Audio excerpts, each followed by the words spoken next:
প্রতি আহ্বান রেখে আমি দোয়া করি এবং দোয়া চাই আল্লাহ তাআলা আমিন। এই মসজিদ আকসার যে এই নাম দিয়েছেন প্রতিষ্ঠান, এটা যেন মঞ্জিলে মসজিদে পৌঁছতে পারে, এই আহ্বান।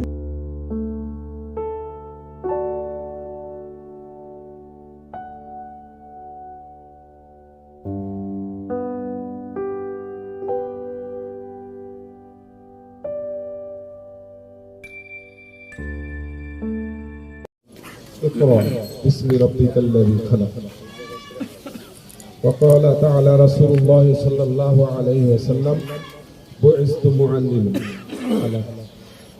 আজকের এই আল আকসা ক্যাডেট মাদ্রাসার সম্মানিত পরিচালক বৃন্দ, অত্র এলাকার মান্যবর ব্যক্তিত্ব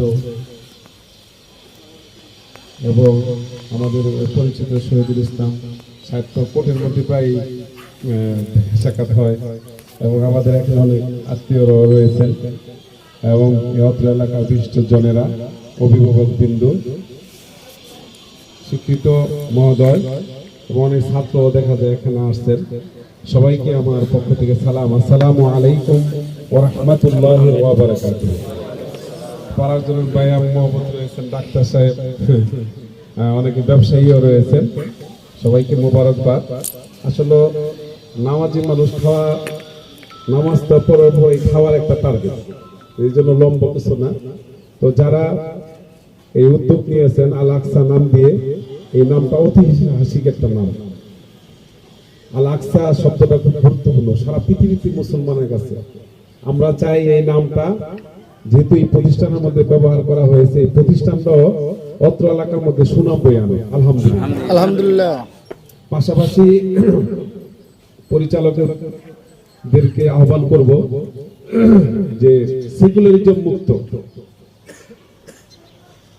কমিউনিজম মুক্ত, ফ্যাসিবাদী মুক্ত একটা সুন্দর একটা শিক্ষা ব্যবস্থা জানা হয়। সেই জন্য আমাদের শিক্ষা প্রণয়নের ক্ষেত্রে, নীতির ক্ষেত্রে একটা আদর্শ শিক্ষা প্রতিষ্ঠানের এটা 1 নম্বর মুখ্য বিষয়। সূচিতে থাকবে ইসলামী যে সিলেবাস যুক্ত শেখা। আমি এই জন্য এই কথাগুলো কড়া শব্দ ব্যবহার করলাম। আজকে আমাদের দেশে শিক্ষা প্রতিষ্ঠানের কিন্তু অভাব নেই, পাশাপাশি আমাদের দেশে দেখা যায় যে মসজিদেরও ইনশাআল্লাহ অভাব নেই। এত আজান কান ঝালা হয়ে যায়, কিন্তু হৃদয়ের মধ্যে আঘাত কি হয় না। মসজিদের পাশে এখনো চা স্টলে ডজন খানে লোক বসে থাকে, পাশেই মসজিদের নামাজ হচ্ছে। আমাদের সমাজে অসংখ্য শিক্ষা প্রতিষ্ঠান হচ্ছে, কিন্তু মানগত শিক্ষা যে অর্জনের যে শিক্ষকতা যে সুলভ, সেটা আমাদের দেশে কি নাই। আমি অনেক জায়গায় বলেও থাকি যে আমাদের শিক্ষকদের মধ্যে গুণে ধরা আছে। তাই যদি না হতো, আমরা যারা মানে সরকারি এমপিভুক্ত শিক্ষক আছি, যে আমরা দুর্নীতিগ্রস্ত ওই অবৈধ ভোটের ক্ষেত্রে আমরা এই ভূমিকা আমরা রাখতাম না যদি ভালো শিক্ষকতা হতাম। কথাটা কি ঠিক না? ঠিক। সারা দেশে শিক্ষক কিন্তু ভোটের ক্ষেত্রে ভূমিকা রাখে, কিন্তু আমরা একটা পর্যায়ে গিয়ে আমাদের মধ্যে সুশিক্ষা না থাকার কারণে আমরাও সেই দুর্নীতিটাকে দিয়েছি। যা বিগত দিনে শিক্ষকের সবচেয়ে বড় ভূমিকা ছিল ভোটের ক্ষেত্রে শিক্ষকদের অবৈধ কাজটা করা। আমি এসে দিকে যেতে চাই না। আমার মূল কথাটা হলো, আমাদের দেশে শিক্ষা প্রতিষ্ঠানের অভাব নেই। আমরা চাই সুশিক্ষা। শিক্ষা শুধু নয়, আমরা কি চাই? সুশিক্ষা। সেই আলোকেই আমার জানা মতে ধর্মভীরু এবং শিক্ষিত, অর্থনৈতিকভাবে অনেক ভাইরা স্বাবলম্বী রয়েছেন। আমাদের এক সময়কার তুকর ছাত্র ছিলেন হাফজ বিভাগের আমাদের ইদ্রিস ভাই, আমি দেখলাম, খুশি হইলাম। আরো আপনারা অনেকে শিক্ষিত ব্যক্তিরা আছেন। সবার সহযোগিতা দিয়ে প্রতিষ্ঠান, এটা আমি মঙ্গল কামনা করি। পাশাপাশি আর দুইটা কথা বলবো, সেটা হলো যে শিক্ষক পেতাম, শিক্ষকদেরকে যাচাই বাছাই করে, ওই আগেই বলা হলো শিক্ষকের গুণ, যেখানে আল্লাহ রাসূল নিজে বলেছেন মুআল্লিমান, আল্লাহ আমাকে শুধু নবী রাসূল করে প্রেরণ করেন নাই, একজন আদর্শ শিক্ষক করে দিয়েছেন। সুবহানাল্লাহ, সুবহানাল্লাহ। এই রকমের গুণের যাচাই বাছাই করে আমাদের শিক্ষকটা নিয়োগ হয়। এরপরে হলো আমাদের দেশে দেখেন প্লে থেকে অনার্স মাস্টার্স পর্যন্ত একজন ছাত্র লেখাপড়া করে। বাপ মার বিশাল পরিচয়, আমার ছেলে অনার্স করতেছে, আমার ছেলে পিএইচডি করতেছে, আমার ছেলে অমুক সুমুক। দুঃখের বিষয় হলো আমাদের সেকুলারি যে কথাটা আগে বললাম, এই শিক্ষা না থাকার কারণে, সুশিক্ষা না থাকার কারণে, ধর্মভিত্তিক শিক্ষা না থাকার কারণে একজন অনার্স মাস্টার করার পরে তার বাবা মা মারা যায়, সে জানাজা নামাজে দোয়া করার উপযুক্ত হয় না। এই কথা ঠিক না ব্যাঠিক? আমরা চাই এই প্রতিষ্ঠান থেকে এই মানগত এবং গুণগত একজন শিক্ষক, একজন ছাত্র যিনি যে শিক্ষক হবেন তাকে এই পরিচয় উঠাইতে পারে, যে হোক সে জ্ঞান বুদ্ধি বা 9 10 পড়লে যেন তার এই যোগ্যতাটা অর্জন হয়। মসজিদের মধ্যে ইমাম সাহেব 5 মিনিট দেরি হলে কত কথা। আমি 20 বছর ধরে নামাজ পড়তেছি, কিন্তু পারি না ওই একত্র নামাজ চালানোর জন্য, সমালোচনা করে। আমি চাই যে এই শিক্ষানীতির মধ্যে এমন হবে যে মসজিদের ইমামতির কাজটা সে কি করবে, ওই কোর্ট আদালতে বাইরে যে কাজ করতেছেন আমাদের শহীদরা, সেটা হবে। আমি আর একটা মিনিট আপনাদের সময় নিয়ে, সমস্যা আছে কোনো? আমি মক্কায় গেলাম, যার পরে গিয়ে দেখি যে ওখানে ফজরের সময় সুললিত কণ্ঠে মানে দিল উপর নামাজ পড়ালো ইমাম সাহেব। তো ভাবলাম যে এত সুন্দর তেলাওয়াত, একটু বসে থাকি। পরে নামাজ পড়ে ইমাম সাহেব চলে গেল। জোহর পড়লাম, আসর পড়লাম, তারপরে হিজরা নামক জায়গা এটা। তো ঠিক আছে, তাহলে আমার এখন সুন্দর হয়ে গেল। তো ইমাম সাহেব মাগরিবে আবার নামাজ পড়াবে, দেখি যে ওই ইমাম আর নাই, আরো জন ইমাম আছে। ভাবলাম যে তাহলে জোহরে আবার পড়ছি, যে আরেক ইমামের কাছে পড়ছি।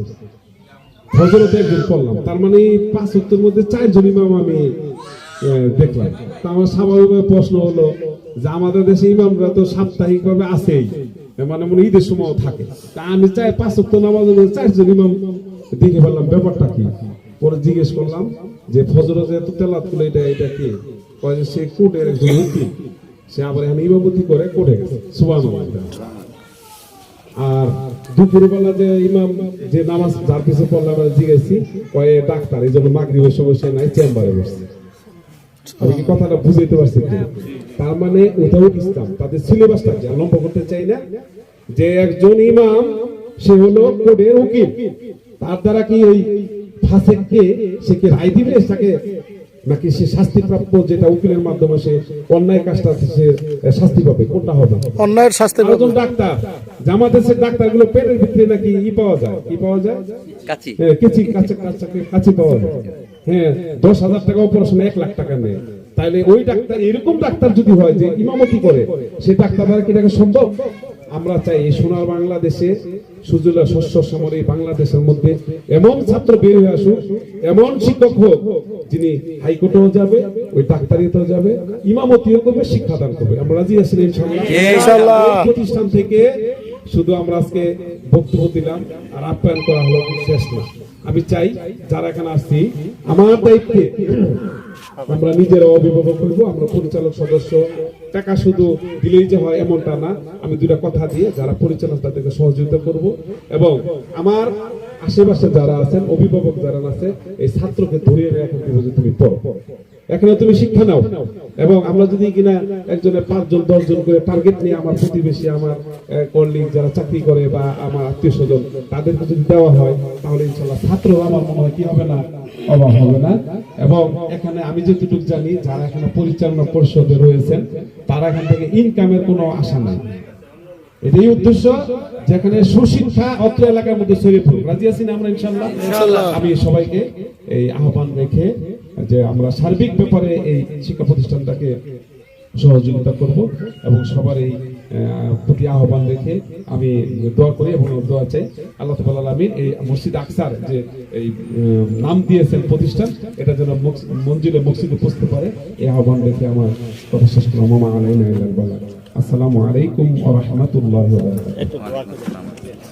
আলহামদুলিল্লাহ।